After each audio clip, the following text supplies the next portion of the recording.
The billionaire tycoon froze when the waiter whispered, "I forgive you, Dad." The mahogany walls of Blackstone Capital's boardroom gleamed under the harsh fluorescent lights as Marcus Blackstone adjusted his Italian silk tie. At 58, he commanded respect with every breath, his silver hair perfectly styled, his charcoal suit tailored to perfection. The Manhattan skyline stretched beyond the floor-to-ceiling windows, a concrete jungle he had conquered through decades of ruthless ambition.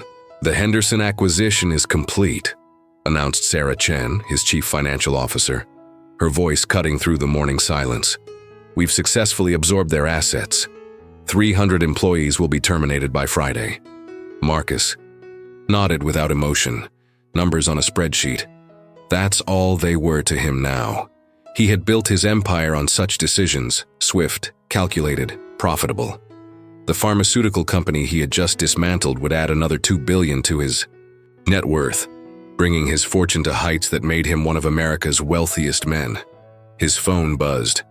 A text from his assistant. "Reminder, charity gala tonight at the Waldorf Astoria. Your speech is scheduled for 8:30 p.m. These events had become routine performances.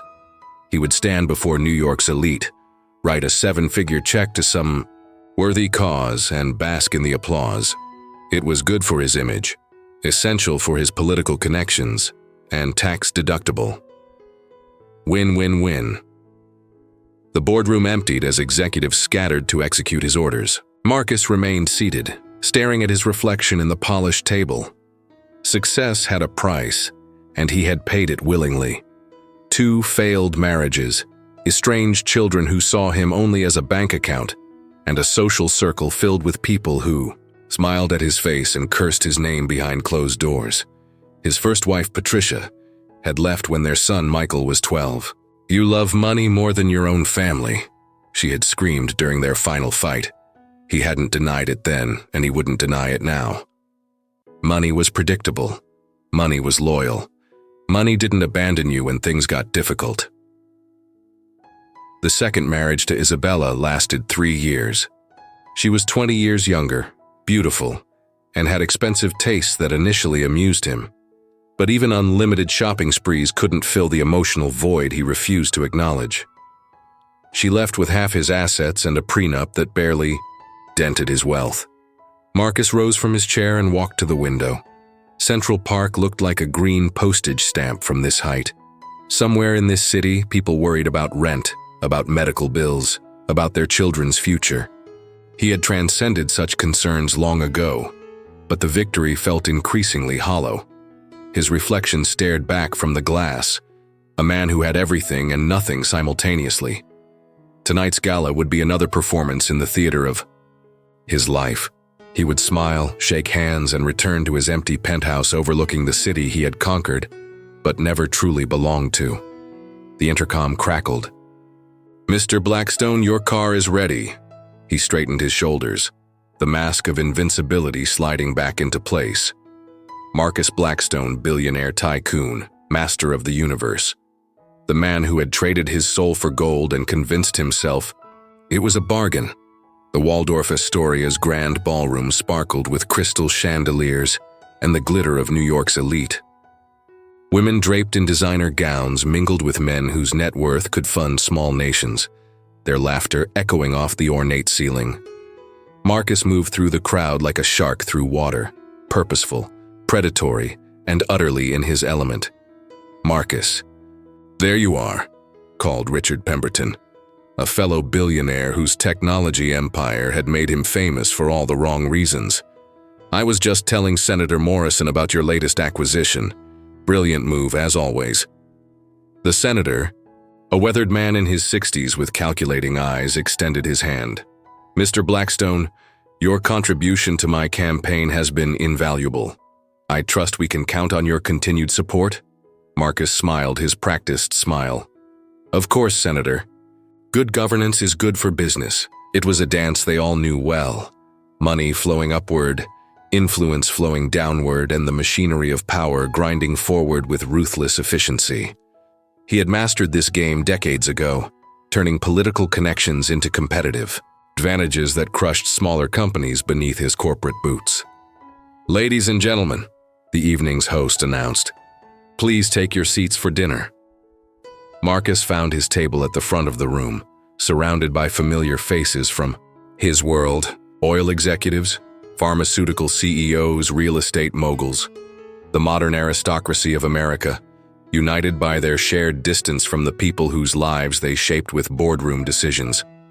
The waitstaff moved with professional precision, serving courses that cost more than most families spent on groceries in a month. Marcus barely noticed the food, his attention focused on the networking opportunities each conversation provided. Every handshake was a potential deal, every smile a calculated investment in future profits.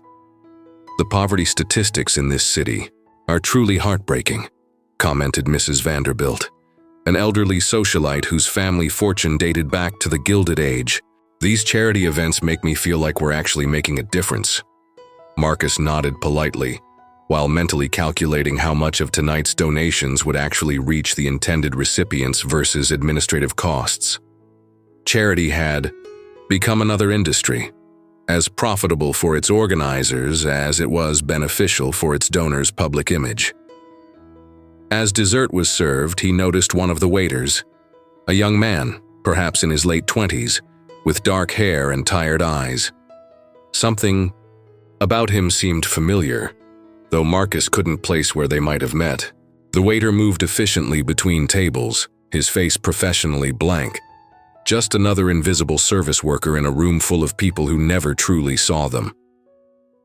The moment passed as the lights dimmed for the evening's presentations. Video screens showed images of the charity's work: soup kitchens, homeless shelters, job training programs.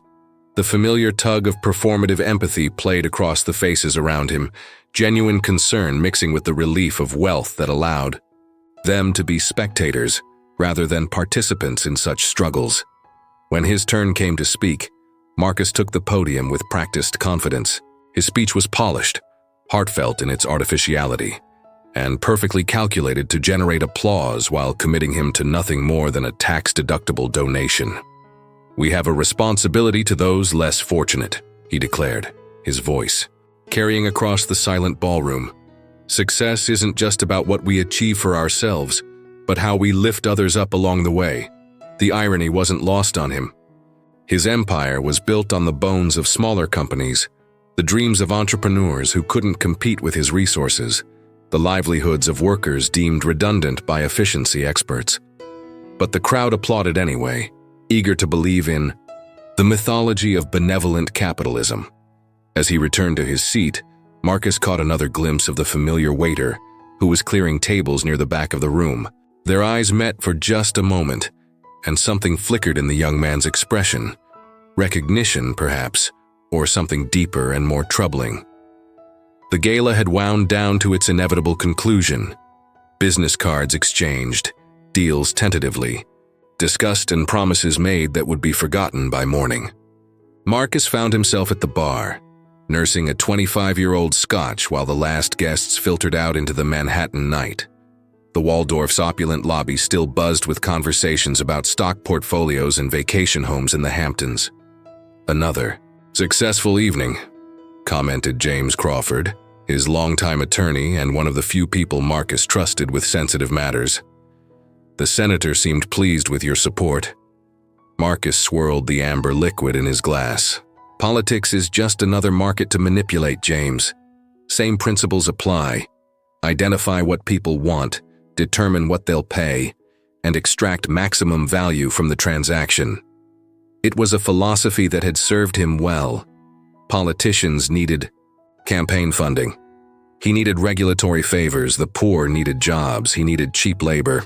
Everyone had something to sell, and Marcus had learned long ago that everything was for sale at the right price.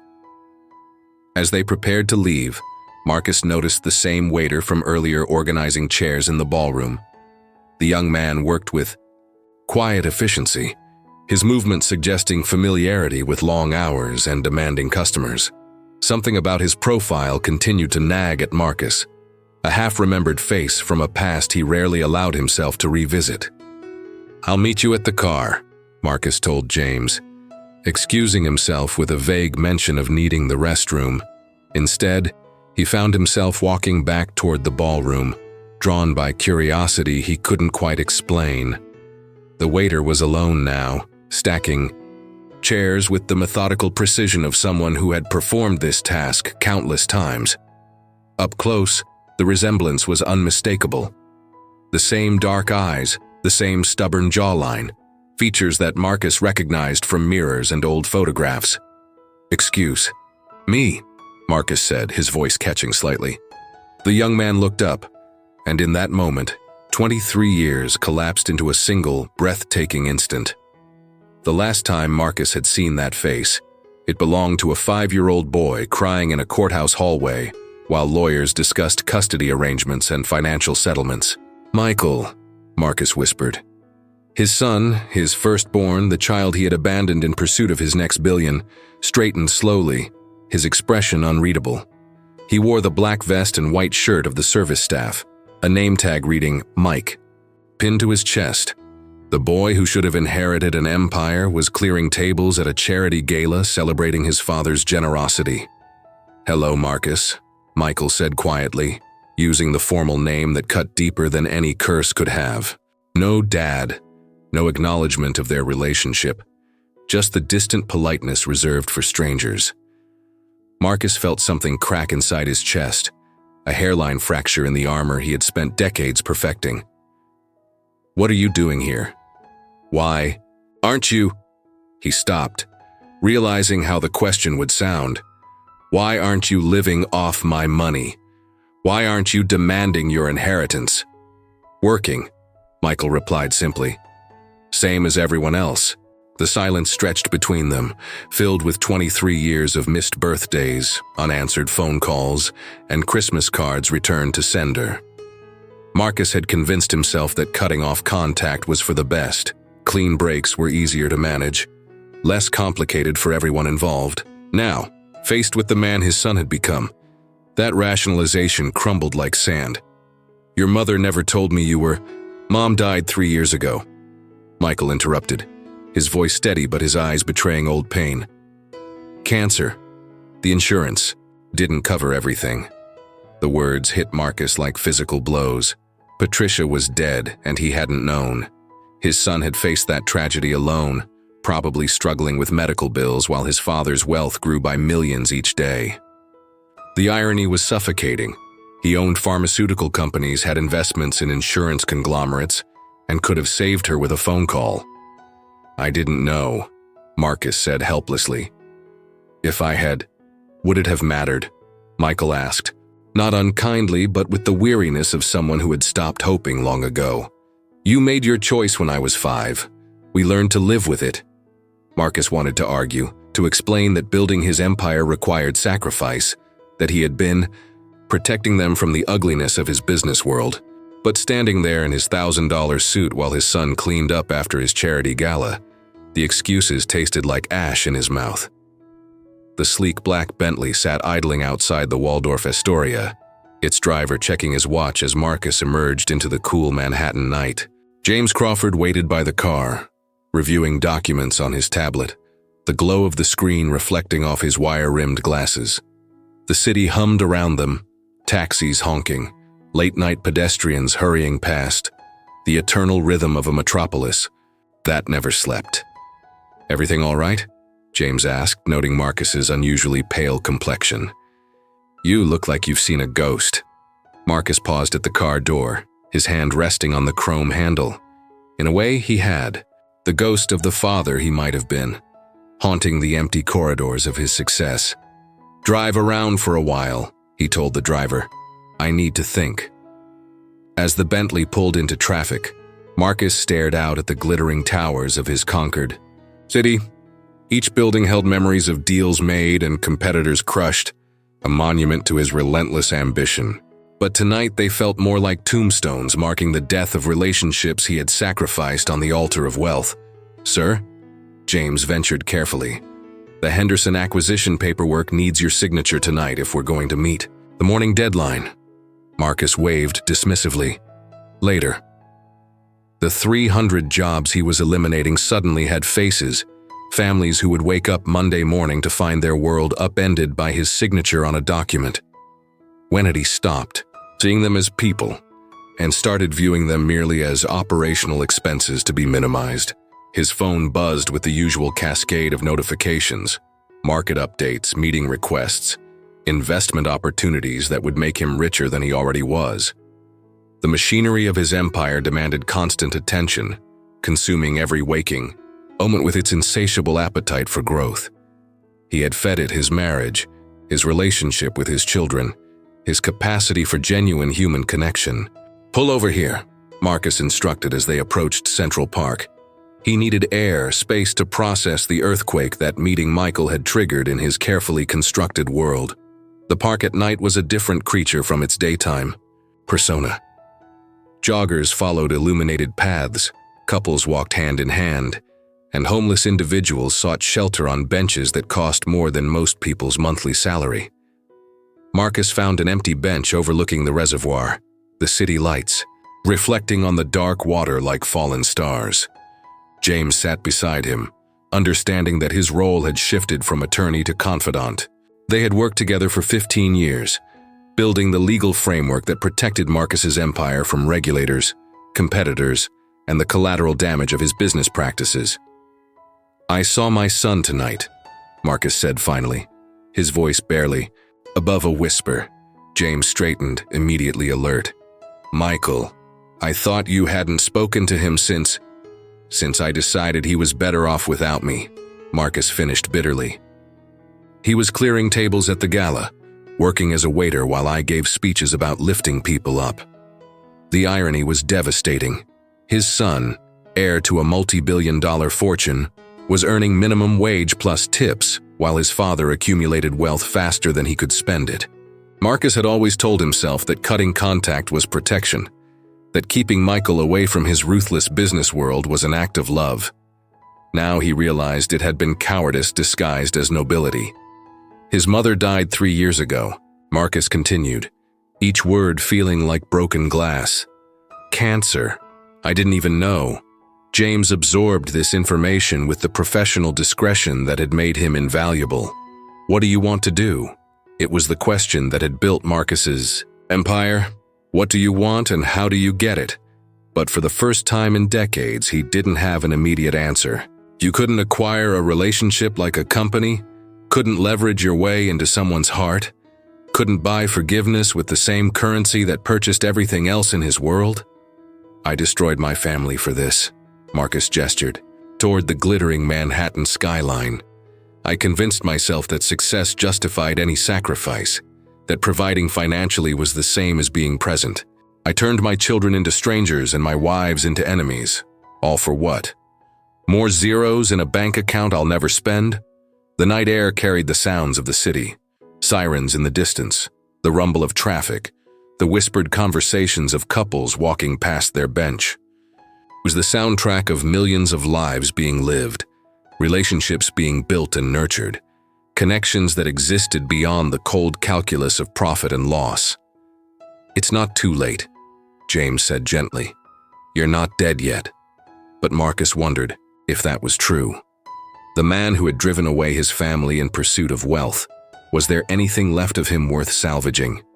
Or had he become so thoroughly the monster his business practices required that redemption was just another impossible acquisition? His phone buzzed again. Another deal, another opportunity, another chance to grow his empire. Marcus turned it off for the first time in 20 years, embracing the silence that allowed him to hear his own heartbeat. Proof that somewhere beneath the corporate machinery, a human heart still struggled to survive. 3 weeks had passed since the charity gala, but Marcus found himself returning to the Waldorf Astoria's restaurant during lunch hours, hoping for another glimpse of his son. He told himself it was coincidence. Important business meetings happened to be scheduled nearby. Clients preferred the Waldorf's atmosphere. His usual haunts were temporarily inconvenient. The lies came easily after a lifetime of practice. On a gray Thursday afternoon, as October rain painted the windows with streaks of melancholy, Marcus sat alone at a corner table, pretending to review quarterly reports while scanning the service staff. His usual confidence had abandoned him, replaced by an unfamiliar nervousness that made his hands tremble slightly as he lifted his coffee cup. The restaurant hummed with the quiet conversations of Manhattan's power brokers. At nearby tables, deals worth millions were discussed over afternoon tea, political alliances forged between the appetizer and main course. This was Marcus's natural habitat, the ecosystem where he had evolved into an apex predator. But today, he felt like prey. "Your usual Mr. Blackstone?" asked the maitre d', a distinguished man who recognized Marcus from his frequent appearances in financial magazines. "Actually, I'm waiting for someone," Marcus replied, the lie sliding off his tongue with practiced ease. He wasn't waiting for someone. He was hunting for the courage to face the wreckage of his choices. And then Michael appeared, emerging from the kitchen doors with the same quiet efficiency Marcus remembered from the gala. He moved between tables with professional invisibility, taking orders and serving meals to customers who barely acknowledged his existence. The heir to a pharmaceutical empire, reduced to asking if anyone needed fresh ground pepper. Marcus watched his son work, noting the way other waiters respected him, the small kindnesses he showed to difficult customers, the dignity he maintained, despite circumstances that would have broken lesser men. Patricia had raised him well, instilling values that Marcus's money couldn't buy and his absence couldn't destroy. When Michael finally approached his table, there was no surprise in his eyes, only resigned acceptance. He had probably noticed Marcus's frequent visits, understood the pathetic nature of a father reduced to stalking his own child in upscale restaurants. "Ready to order, sir?" Michael asked, his voice professionally neutral, using "sir" like a barrier. Between them, Marcus closed his menu without looking at it. "I'd like to talk. I'm working. After your shift then, please." Something flickered in Michael's expression. Irritation, perhaps, or pity for the old man who had everything except what mattered most. "My break is in 10 minutes. The bar area will be empty." Those 10 minutes felt like hours. Marcus rehearsed conversations in his head, searching for words that could bridge 23 years of silence. He had conquered boardrooms full of hostile executives, negotiated billion-dollar deals with heads of state. But talking to his own son terrified him more than any corporate battlefield. The bar area was dimly lit, afternoon sunlight filtered through heavy curtains that muffled the sounds of the busy restaurant. Michael appeared exactly 10 minutes later, still wearing his server's uniform, looking tired but alert. They sat across from each other at a small table, father and son separated by more than just physical distance. "Why now?" Michael asked without preamble. 23 years of silence and suddenly you want to talk? Marcus had prepared answers, explanations about business pressures and good intentions, but faced with his son's direct gaze, the corporate speak evaporated. "Because I realized I've wasted my entire life chasing the wrong things." "And what were you chasing?" "Success, power, wealth, everything that seemed important from inside a boardroom." Marcus paused, struggling with vulnerability that felt foreign and dangerous. "I convinced myself that providing for you financially was the same as being your father. That cutting contact was protecting you from my world." Michael's laugh was bitter. "Your world? You mean reality? Because that's where the rest of us live, Marcus. In a world where people get sick and can't afford treatment, where working 2 jobs barely covers rent, where your father's pharmaceutical companies charge $1,000 for insulin that costs $10 to make." The accusation hit like a physical blow. Marcus owned controlling interests in 3 major pharmaceutical companies, their profit margins maintained by pricing strategies that put life-saving medications beyond reach for millions of Americans. He had never connected those abstract business decisions to real human suffering, certainly never imagined his own family among the victims. "Your mother," Marcus whispered. "The insurance didn't cover her treatment because your companies lobbied to exclude experimental therapies from mandatory coverage," Michael finished. "She died because the medicine that might have saved her was priced beyond our reach. The irony wasn't lost on us. Marcus felt the room spinning, his carefully constructed worldview collapsing like a house of cards in a hurricane. He had killed his own ex-wife through his business practices, condemned her to death while accumulating wealth that could have saved her with pocket change. The realization was devastating, but Michael wasn't finished. "Do you know what she said? Before she died?" Michael continued, his voice steady despite the pain in his eyes. "She said she forgave you. Even after everything, the abandonment, the divorce, watching her son grow up without his father, she forgave you because she remembered the man you used to be, before the money poisoned everything you touched." Marcus couldn't breathe. The confession hit him like a tsunami of guilt and grief, washing away the last foundations of his self-justification. Patricia had died forgiving him while he lived unaware of his crime. Her grace offered to a man who didn't deserve it and couldn't receive it. "I forgive you too, Dad." The words came softly, barely audible above the ambient noise from the restaurant, but they shattered something fundamental in Marcus's chest.